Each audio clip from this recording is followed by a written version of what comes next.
Hi guys, I just want to do a video about some of the things that I've seen with EMF trauma. So I used to live in this neighbourhood, and what you'll see is I used to live about 240 metres from the towers up the top of the hill there on that water tank.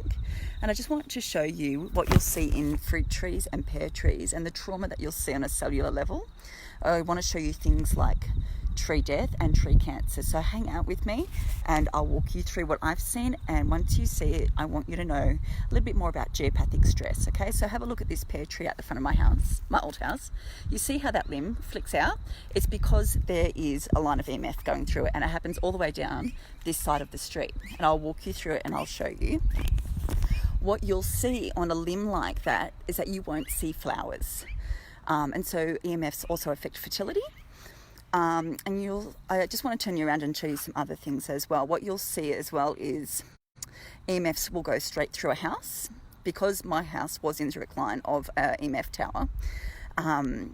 It would go straight through the house, through the windows, and it would affect trees at the back as well. The problems then stopped at the fence, and the houses behind me didn't have those same issues unless they too were in the direct line of the tower. So I'm just going to flick around and show you 3 trees at the front of my house. 2 of them are in flower right now. The one that's in the line of this EMF and geopathic stress is not in flower. Again, it's going to affect fertility. So think about us being fertile or not being fertile. And if you're having issues with fertility, this might be a reason why. What I want to show you, I'm going to flip the camera around. I also want to show you things that magnify EMFs. What I've seen firsthand, and I will show you, is metal light poles as well as the electricity boxes. So watch this. We used to have an electricity box and nothing would ever go around it. And you know, one thing that I looked up about how to make EMFs not so dangerous is to actually have a cactus. And so we literally put a cactus in front of this electricity box. Sorry, I'm just trying to flick around the camera. So this electricity box is going to cause issues because the tower is right up there behind those trees. And then it would hit this electricity box, and it would mean that plants wouldn't grow in a certain area around here. Can you see a dead plant? And then it also goes through, there's 3 crepe myrtles at the front here, and this crepe myrtle is the unhappy one because it's in the line of the tower. So you probably can't see it with the sunset, but there's 3 crepe myrtles here. And that one there is really sparse and has no flowers on it. I want you to see that this dead tree, is another line of geopathic stress. So you've got the pear tree, and then it's about every 3 metres that you'll have issues when you are 240 metres from a tower. So if you live 1 to 200 metres within a tower, you're actually safer. It's the 200 to 400 metre range that's worse. And they actually recommend that you should live 6 kilometres from a tower, which is getting increasingly more difficult. I'm going to turn my camera around again, and I'm going to show you something about that branch. Can you see the towers up there? There's actually a light pole right there. So the tower hits the light pole and it comes through that branch and it moves it. On a cellular level, that plant doesn't like it. And what it would do, it would come down here and would actually kill plants right there in my garden bed as well. And you can see going up the street, it only happens on this side of the street. I appreciate if you're hanging with me to hear this. It only happens on this side of the street. The other side of the street doesn't get hit by the tower. Their backyards will. But you see this tree here, it should be growing normally, and it's not. It's got a big gap in it right here, because if I go to the other side of it, it's got a light pole there, okay? And that tower actually the line goes straight through here. There's a weeping cherry tree right here, and it's mostly dead, okay? And I want you to know that I would not want to be the person living in this house here, because on the other side of this, there's been 3 birch trees which are also dead. This is one line going straight through. So there's 1 dead tree right here. There used to be 3. They've pulled them out.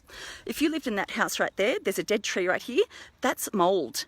That house should not have mold on the back of it. What you'll find is that Apparently, Wi-Fi towers exacerbate mold. It irritates them, and it makes mold multiply dramatically and 600 times worse than it should. And it's like if you live in a house with mold in these areas, it's like you live in a rainforest, and it can be very destructive. So I'll just turn around and show you again from the other way. So there's our tower. And you can see the trees and the issues that they're having with growing. It's pear trees especially that are going to have issues. I'm just going to walk you up the street and I'm going to show you a hedge.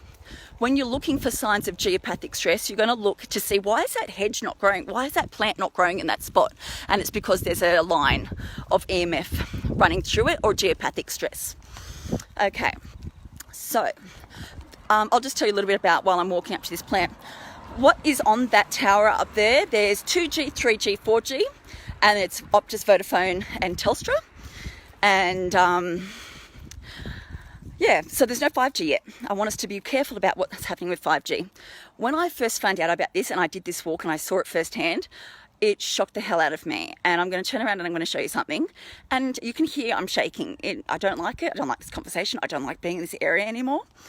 Okay, so you don't want to be in line of sight of a tower. You need to be mindful about metal light poles. They will magnify EMFs. All right, what I found on the other side of the tower, it's an older area and they've got wooden poles and they don't have these same issues that I'm seeing. All right, so watch this. I came for a walk with my kids and I said, dude, what's going on here? Because initially, can you see there's a hedge here? Initially, there was one dead tree. This is before summer. And because of the geopathic stress, there's now this whole hedge is dead. I would not want to be the person living in that front bedroom window. And I said to my kids, what's going on? Like, why is that one hedge dead, that one plant last year? And then we looked back at the tower, and I'll show you. And this is me turning around. There's it's this, can you see it? This light box. The tower's here. There's a pole light box, and then you turn around, and there's the dead hedge. And once you see this, you can't unsee it. I am now going to walk you to a tree that people would say is a cancer tree. All right, I would not want to be the person living in this house. All right, let me just tell you what geopathic stress is. It can be caused by a lot of things, but it basically means it's a Greek word for the disease of the earth. You'll see less flowers in those areas, which is going to affect people's fertility and the plant's fertility. You'll see less growth of plants. You'll see in these areas that the trees turn yellow faster in autumn. So have a look as you're driving around. And if you're living there and the leaves are turning yellow faster than any other area in your town, you're also going to age faster. Okay? So you're going to have, there's an increased death rate in the plants, probably an increased death rate in people as well. In a site of geopathic stress, you're going to see increased bees. The house that I lived in, bee swarms. We couldn't walk to our car. You're going to see an increase in bee swarms, wasps. You're going to see more likelihood of termites, ants and cats, like these places of geopathic stress. If you have a house, you'll see in these areas more signs of cracks in the house as well, in the walls or the concrete beneath. Animals are very sensitive to geopathic stress, and you'll find that there's not a lot of birds in this area. There's very little bees. I used to have 6 meters of lavender, and I'd be lucky to have 5 or 6 bees ever. All right, I'm going to show you the cancer tree. All right, so you see how frazzled this tree is. This is a pear tree. Your fruit trees are a lot more sensitive than any other tree. You'll see those pear trees there, they've got gaps in them. And if we just come over here, can you see this ball at the bottom of a tree? When you look up geopathic stress, that would be a cancer in a tree. Okay, and I'm going to show you, if you look down this way, right directly in front of me, do you know what's right down there? The tower. There's a dead tree right there, and in almost every person's backyard there's a dead tree, and they don't know it yet.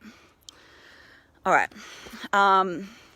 So as you're driving around, keep an eye out. If you're house hunting, you know what to look for. To make sure you don't want to live in a place that's got geopathic stress like this. You'll find that this is where a lot of blood issues come in, thinking leukemia, anemia, and chronic fatigue. I definitely felt a lot of chronic fatigue when I lived in this area. So when you're looking at the plants, you see how many dead trees there are in this area, or weakened trees. You don't feel strong when you live in a place that has this sort of radiation going around it. People have said to me, it's just like microwave radiation. What's the difference? There is a big difference. You can see it in these plants on a cellular level. And when you think about your own cells in your own body, and if you are not feeling healthy, I'd like us to consider why. There's a lot of reasons. When you're close to EMFs, they also disrupt melatonin, so you might find sleep is disrupted. When your melatonin levels are low, you also have an increased risk of health issues because it drops your immunity, so thinking cancer again. You also, when your immunity is low, you also have a high increase of fungal issues, so thinking about if you have any fungal issues. My hot tip, just to finish off, because I don't want to go on for too long, keep your phone away from your ear when you're talking to people. Use earbuds with a cord, because it's the safest way. The cordless earbuds are not great. Or use speakerphone. The direct way that we are supposed to use our phone goes against the safety recommendations. It should be an inch away from our body. Don't put your phone up near your ear. I did buy a Blue Shield, which was really interesting because I was really desperate to think about how I could stay healthier when I was living here, and I found that my energy increased with it. I found that bees were increasing in their area, and for the first time ever I noticed birds fly over my house. Birds will be disrupted by this radiation. Turn your Wi-Fi off at night. Get a timer from Bunnings and it can turn it off for you. And look around, you will see the frazzled trees. I'll turn around and show you one more, which is this is not normal. These trees should go up and down, and they're not. They're absolutely frazzled. All right. Look for the trees that are changing colour sooner. Get on and find out where your local towers are. I'm here in Orange in central New South Wales. We've got one 5G tower in the middle of town.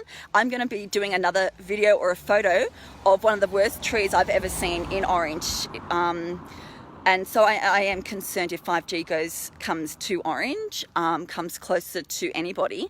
They have to have a lot more of the 5G to have it be effective, but it's quite insidious in dropping immunity. There are people commenting that, where the COVID outbreak has come from, the 5G had been turned on at the same time. I think that's all from me, guys. I hope that you have learned something, and I hope that your health is well. Bye-bye.